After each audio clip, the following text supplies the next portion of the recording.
As we continue to rapidly approach the beginning of this NHL season and, of course, training camp and preseason as well, there's definitely going to be lots of talk around the New York Rangers' kind of possible lineup combinations and what we could possibly see the actual lines be with all the new additions that have been made. So in today's video, we're going to take a look at NHL.com's kind of projected New York Rangers lineup for the beginning of the 2025-26 season, as there's definitely some good competition, I think, mainly for the bottom six forward side of things, but there's also a bit of competition on the back end of the defense core as well. So I think there should be some good competition on both sides of things, and really and truly, we don't exactly have really a great idea on what these actual lines could look like as of right now, with having a bunch of new additions, but also having a new head coach come in with his whole new staff. We don't really know what someone like Mike Sullivan, the new head coach, and the rest of his crew would want to see for the actual kind of lineup combinations and what they think may be best, as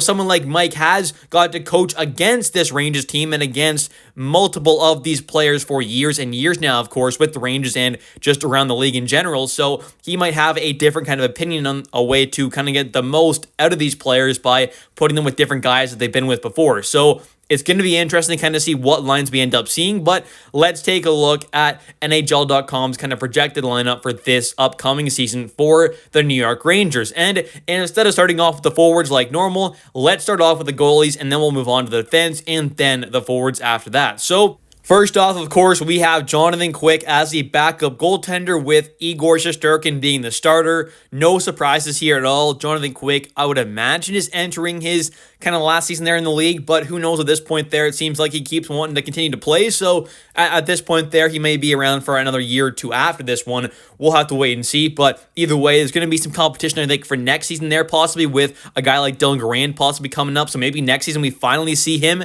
get a shot as being that backup goalie, but for now, it still will be Jonathan Quick. And then the starter, of course, will be Igor Shesterkin, the newest, kind of highest paid goaltender, with his new cap hit kind of hitting the books for this upcoming season. I'm really hopeful he can get back to his Vezina caliber ways, but at least I just want to see him be that good quality starter in the regular season, but at least get back on to continuing with that elite playoff performances we have continuously seen him have throughout his entire playoff career so far. But getting onto the defensive side of things now, for the top pair, they have, which is exactly what I want to see, Vladislav Gavrikov alongside Adam Fox, which I just think would be an incredible pair and could truly be one of the better pairs in the entire NHL. This could potentially be a top 5, maybe even at least kind of top 10 defense pair in the entire NHL, with Gavrikov's amazing defensive shutdown game and him bringing a bit of a physical, tougher, kind of bigger presence than a guy like Ryan Lindgren. And you also consider, Foxy is that elite two-way offensive guy, a true Norris Trophy caliber defenseman, but he's great offensively and defensively, where a guy like Gavrikov, I think, is a pretty clear major upgrade over someone like Ryan Lindgren. And just with having that better overall kind of shutdown, more stay-at-home defenseman with a guy like Gavrikov over someone like Lindgren, that might allow Adam Fox to have a little more of a kind of free play in his game there to maybe help out a little more offensively, and to have that trust in his defense partner to be able to, if he does get caught maybe with that pinch or with that kind of extra play he's trying to make there, he does have a little more faith in being a guy like Gavrikov to be able to kind of shut things down there. So I just think overall, this should not only help this overall team in general out quite a bit by adding in a guy like Gavrikov and the defense core as a whole, but it could also really kind of boost a guy like Adam Fox back up into the kind of top 3, top 2 kind of conversation for the Norris Trophy once again, like we saw a couple years ago. So I really do think this move was incredible for the entire team, but especially potentially Adam Fox as well, which could truly create a potential top 5 pair in the entire NHL for the New York Rangers. Moving on to the second pair now for the defense core, they have Carson Soucy alongside Will Borgen, and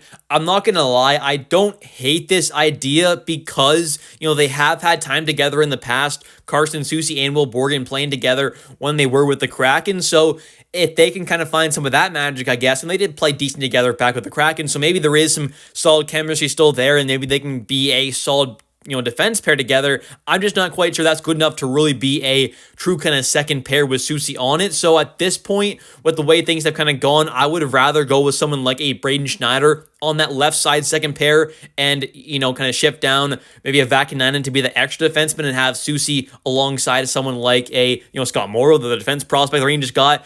back in the trade there, so maybe that would be a better third pair with a guy like Schneider alongside Borgen for the second pair, but they obviously opt to go with Soucy alongside Borgen, which, like I said, there is some familiarity there, so maybe it does end up working. And then for the third pair, though, of course, they have Urho Vakanainen alongside Braden Schneider, which is not a bad third pair at all, but it's that second pair that kind of worries me a little bit there, which is why I want to see someone like a Braden Schneider, who I truly do think is a top 4 caliber defenseman. I would rather see him there alongside someone like Will Borgen instead of a Soucy, even with him having to play his offhand. And then also basically means you kind of only have 2 right-handed defensemen at that point there, so that kind of forces you to add in a guy like a Scott Morrow, who is that nice, kind of solid 6'2", kind of right-handed defense prospect with a pretty solid offensive game, not terrible defensively, but more of an offensive than defensive defenseman. So I think overall that could be a bit of a better kind of position to kind of put this team in, but either way, they go with, for the defense pairs, Gavrikov, Foxy, Soucy, Borgen, and Vakanainen, Schneider. But now let's move on to the forward side of things, where there definitely are still quite a few question marks with the potential lineup, but they have for the top forward line Will Cooley, JT Miller, and Mika Zibanejad, which I'm going to be honest, this is exactly one of the forward lines that I really want to see. First off, I think all 3 of them together could be a pretty solid defensive forward line. Obviously, Mika Zibanejad wasn't the best kind of defensively last season there, mainly when he was at center, but once he made that switch to wing there, he did look a lot better overall. So I think just in general, Will Cooley, JT Miller, Zibanejad, these are all 3, penalty killing caliber forwards there. They're all 3 pretty solid defensive forwards as well. So I think overall, in general, this could be a pretty good forward line defensively, but also offensively as well. Of course, they all have the capability, I think, of putting up around a point per game. Of course, we have seen that in the past with Zibanejad and JT Miller. We haven't quite seen that yet with Will Cooley, but I think he definitely has that kind of potential. And then you also got to consider they all 3 have pretty solid size there as well. And I just think, all in all, you also have to factor in the kind of toughness and physicality you're going to get in the energetic kind of play with guys like Will Cooley and JT Miller at moments, and the kind of get under your skin, try and piss you off kind of play style that you have with a guy JT Miller as well, and even a bit in Will Cooley. So I just think in general, this could be a really great and dynamic all around kind of forward line, physically, defensively, and offensively as well. Next up here for the second line, they have Artemi Panarin, Vincent Trocheck, and Alexi Lafreniere. Not going to talk too terribly long about this line because we have seen them together quite a bit. Of course, last season there, they all had some pretty kind of down seasons for the most part there, where previously the season before that, back in 23-24, they all had career highs in at least 2 categories of their kind of goals, assists, and point totals. So it was obviously a pretty massive step back from the previous season there, but hopefully they can get back on track together once again.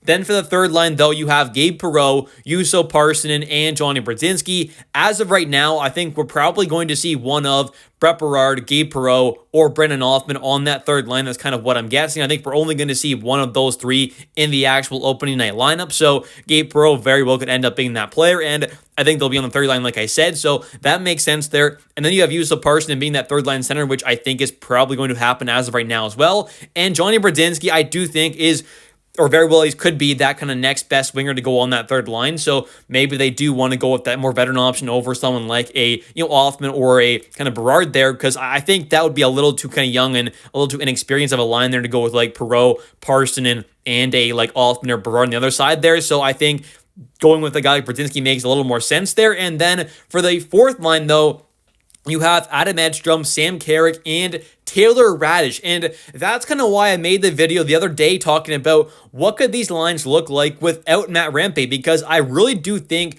as we're getting closer and closer to the upcoming season there, I just have this feeling that maybe they don't want to go with someone like a Matt Rempe in the actual official opening night lineup. Maybe they'd rather go with someone like a Taylor Radish and go with this kind of scenario where instead of having Radish as that kind of third line right winger and having a guy like Johnny Brodzinski as that kind of extra forward, well, now you kind of throw up a guy like Brodzinski up to that third line right wing spot there, and now you have Taylor Radish take the spot of Matt Rempe, and you have Rempe probably being that extra forward, which I don't hate, I also don't love. I really do kind of want to see Edstrom, Carrick, and Rempe together, but I fully understand that maybe they'd rather go with a bit more of a kind of structured, kind of complete player there with a guy like Taylor Radish or Johnny Brodzinski in that spot. So We'll have to wait and see, of course, but I definitely think that is a pretty interesting kind of combination there, which you're still getting a lot of that kind of, energy and toughness out of that fourth line there, but you're not quite getting all that toughness with a guy like Matt Rempe, but you're probably getting just a more kind of complete fourth line with someone like a Radish in that spot over someone like a Rempe. So